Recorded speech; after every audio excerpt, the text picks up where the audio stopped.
are we at on the pipeline? Want me to talk about that? I got hit. I want to apologize. Okay. I'm at the fire station tonight and I took off just till 8 o'clock, so I should have known better. I didn't know there was that many people out in Woodbury County interested in the city of Lawton. I appreciate you guys coming. I know we don't have a development, but we're always looking for more people to move on in. So please keep us in mind. But thank you guys all for coming. Thank the board for taking my invite and coming on out. I'm gonna turn it over to Mayor Pro Tem Pat. You get to come on up. Oh, you're gonna come up with this? Yeah. 3 chairs for you up here.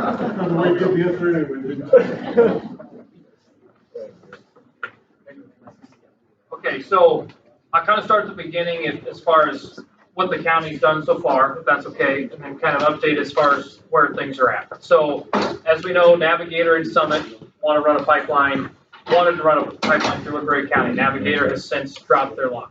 But I think the other one picked it up. Yes, they have. So what we've done is we sent, all 5 of us voted, we sent a letter to the Iowa Utilities Board about a year ago that said that this is a private project, a private enterprise. They do not deserve eminent domain.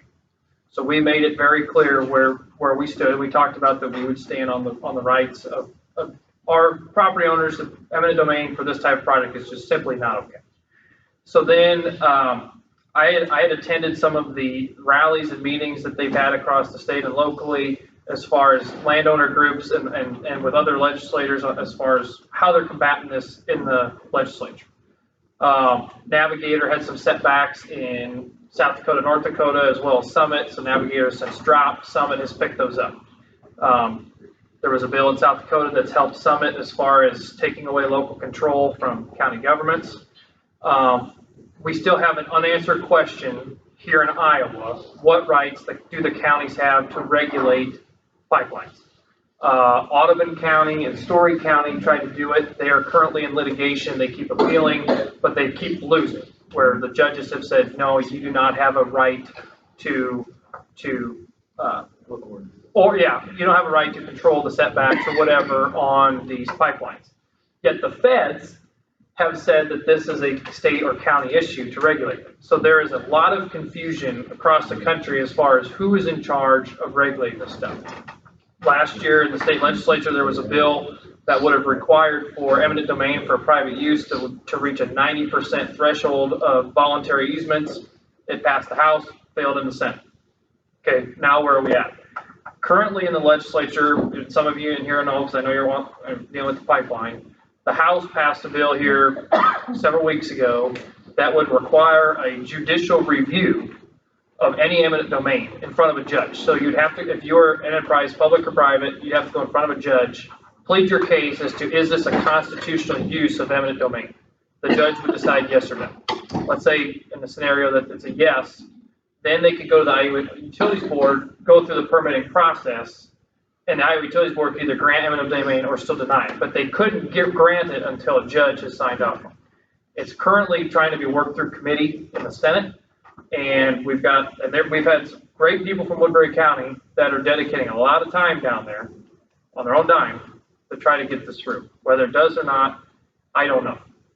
We as a board joined a class action lawsuit with 7 other counties, is that correct? 7 or 8? 7.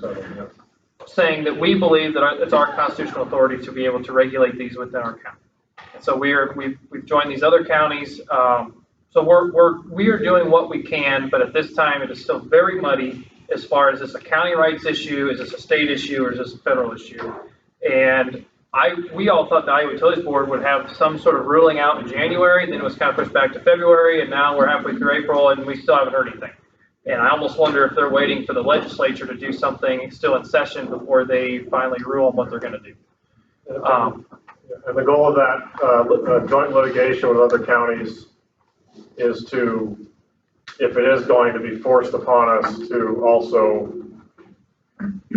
cause the least damage with the route to our county.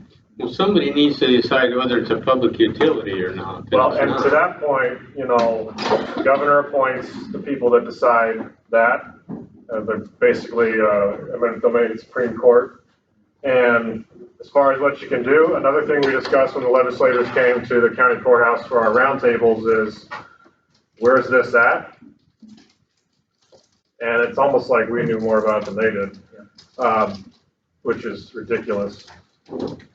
I feel like they play good cop, bad cop with the House and Senate, and the House is the good cop, and they pass the bill, and the Senate lets it die, and then they hope that something happens before they have to gavel in again next year. Yep. So what you can do. Nobody wants to make a decision. Exactly. What you can do is contact your Republican state senators and tell them to stand up for what's right. And not what the caucus leadership says, whoever that is, dealing with, whoever makes the decision of to vote on something or not. You know, at the county board level, I set the agenda. But if I don't want to put something on the agenda for a couple of weeks, 3 members can tell me to put it on. I mean, it shouldn't be so impossible to get a vote on something this dramatic. Well, and I'd like to add one thing to that. The amount of water that this project will use is unbelievable. And I don't think a lot of people are aware of that.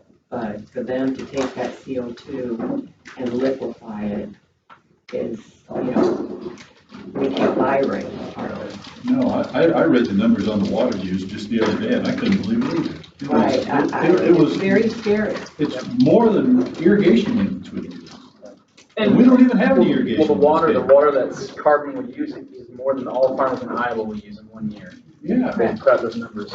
And they said that Summit said that they had gone to the DNR and the DNR was gonna take care of this for them. How can the DNR, that's a precious resource in the state of Well, Iowa. I think a lot of people aren't aware of what all this entails, and it's kind of just been pushed through. And for 2 years, I've been down at the Capitol, and pretty much it's a blind eye, or. It was gonna take calling the Senate leadership out, Republicans. It's not that no one wants to make a decision, it's that they're a bunch of cowards. And they're Well, you feckless can in call them leadership, out, but- men and women down there. And so I would say, if you're a conservative Republican, call them out, chew them out, go down there. You're lucky if nobody wants to be Right. side. So I went down there to talk to some of the Senate Republican leadership and in the Senate, and I've only, 2 of them will talk to me. They won't talk to me. Sitting supervisor, they don't want to talk to me. The House side, yeah, oh, buddy, they're like, come on. Dan's the nicest guy on the board that we have. You just don't have enough money. And that's the next thing. It's all about the subsidies. I mean, it's with the wind, solar, it's all about the subsidies. But what are these senators that won't talk to you? What, are they getting money under the table? Well, Absolutely. I don't know, but all I know is it's weak men and women. It's weak men and women that won't take a stand for Iowa and realize this is unconstitutional, period. I mean, what's interesting is the Constitution was used as an educational primary until 1831 to teach 1st through 5th graders how to read and understand words. The Constitution was not designed to be this intricate, you have to have a PhD in constitutional theory. Once again, it goes back to leadership men and women that will not lead in the Iowa Senate. So I say that unequivocally, call them out, and that's going to help us. I think what's disappointing to people on both sides is the process that has been laid out for you people. And I watched the IUB hearings. I tried to watch our Woodbury County residents. I watched some higher marked ones from across the state, and the way that those people were treated by the IUB commissioners, I thought was very poor. I mean, that's putting it nicely. The way that they have been treated on the Capitol is very disappointing. I think that's what stinks about this whole thing, is you look at the treatment of people, and then you look at some of the money and stuff that's changed hands. It's really disturbing. And but I am proud of, there have been a lot of Woodbury County residents that have poured a lot of time and sweat into this, and everybody should be proud. I don't know if they'll win or not, but they should be proud of those people. And all of us up here have said many times that we are very supportive of them. And we're not here to debate whether we're for or against the pipeline. We're just, on eminent domain, it's wrong. I think the process is wrong. The accountability is wrong. Those are things that all of us can agree with. And I think I visited with a guy yesterday that is signed up in Woodbury County, but thinks that the process has been horrible. And so, and that's not the first conversation I've had like that in Woodbury County. So I think we can all agree that the process has been bad. And this litigation we're involved with other counties, we are the largest county in that group. So we lend some legitimacy to their arguments that they had and are making at the Capitol. And we're cost sharing, equally, or by per capita basis. So it's really helping, to make a cost effective move and to also know that we are actually doing something, what we can. Anyone else have any concerns? Any feedback for us? I'd like to say thank you. I think you all do a great job. We appreciate that very much. So, something I alluded to when I stood up earlier, was I correct in what I read that you are considering raising the levy on agricultural farmland, tax levy? The levy rate, no. The levy, yes. What's the difference? Well, the difference is if there's new development or if your property or home increases in value, there is an increase. Okay. So with inflation, it's gonna go, I'm just. yeah, exactly. It's a reasonable thing to target under inflation for the growth of your budget. As far as you can do that, I think that's a win. Considering you can't print money to make up the shortfalls like the federal government can. That's right. Yes. So, when was the last time you did this? Did what? When was the last time the county did this? Sorry, did what? Raise the levy, raise the assessment? No, the levy stands the same. That's right. The levy is, The value, assessed value there. yeah, the levy rate has stayed the same or been reduced for 10 years in a row. Okay. But the assessed value, yes, has gone up. So is that adjusted every year? It's adjusted every 2 years by state law. The county and city assessors have to do that, and they have to increase, or the state will come in and force a countywide increase in different classes of property. So what's the anticipated raise next one coming? What I read, if I'm correct, was 15 to 20%. I don't know if we know that or can control that. We adjust our budget and the tax rate backs into the actual dollars we budget. So, some governments may quote hide behind the rate and say you've reduced taxes. Well, we have reduced the rate, but I'm always very careful to say it's the rate we've reduced. And that is understandable because if you build in a new addition or your house goes up in value, you would pay more. But that's not to say the property tax bill goes down because it likely doesn't. In Woodbury County's case in the last 10 years, I think the property tax bill has gone down twice, which is better than never, but it is difficult in record inflation times to do that. And the county is typically one of the smaller pieces of a urban taxpayer's bill as well. So it's important for us as a board to keep a levy rate that either slightly decreases or stays the same for a couple reasons. One is you want to make sure the businesses that come in don't look at your history and say it's going to be all over the place. So why would I invest hundreds of millions of dollars here and not know where we're going to be for property taxes? We have a consistent record of a gradual decrease as we increase in valuation. And the other reason is because now that we know the state every year is trying to freeze us, we don't want to take I don't know if windfall is the right word. We don't want to take a savings and irresponsibly lower so that the next year we cannot afford to do 24/7 paramedic coverage. It's an annual process, budgeting is, and that's why, whereas several years ago we might have been able to reduce more and know that we're going to be able to be okay. Now I think we're of the mindset where we need to stay as close to where we are and gain any value we can from increased property values to provide the services. So a little over a year ago, when the assessments came out, if you guys remember last year, it was kind of a shock to everybody, right? Yeah. A little bit. And Dan and I went to, the assessor had a meeting at the Sioux City Public Museum downtown, and Dan and I went there and watched that, and I think that's gonna be like branded in my memory forever, because it was unbelievable to sit there, and emotions were incredibly high. And what I couldn't help but think is that, because a lot of these people came up and said, well, there's no way my house is worth this, and the assessor could back it up every time, and they were shocked to find out what the house next door for them had sold for, the house across the street.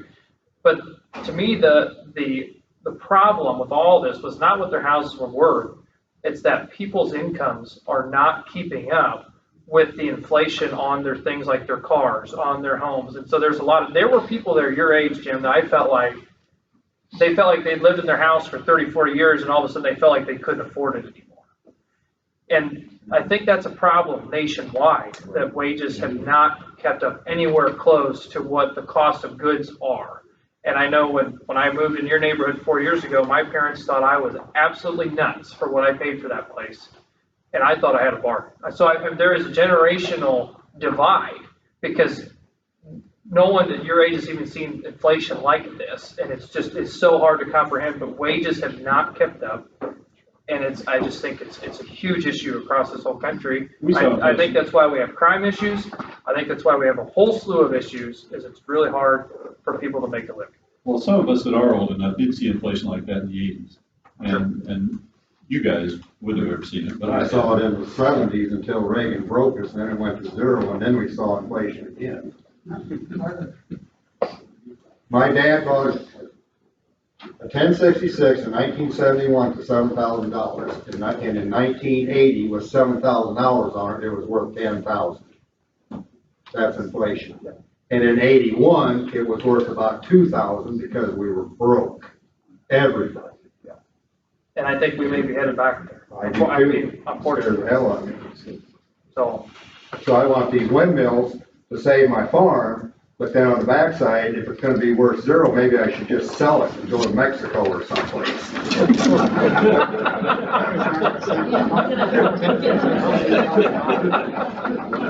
Well, the dollar's going up because other countries have even more inflation. It's easy to forget that.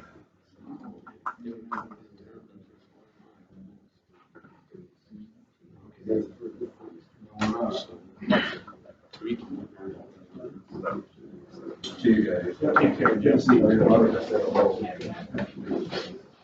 else anyone wants to say? With regard to the cause? There's plenty, I'll say, there's plenty of snacks, please take some. Dan has to eat all of them. So I don't need it.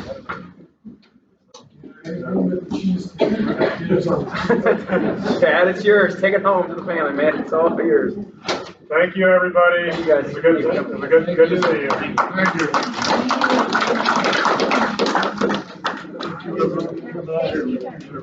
Thank you.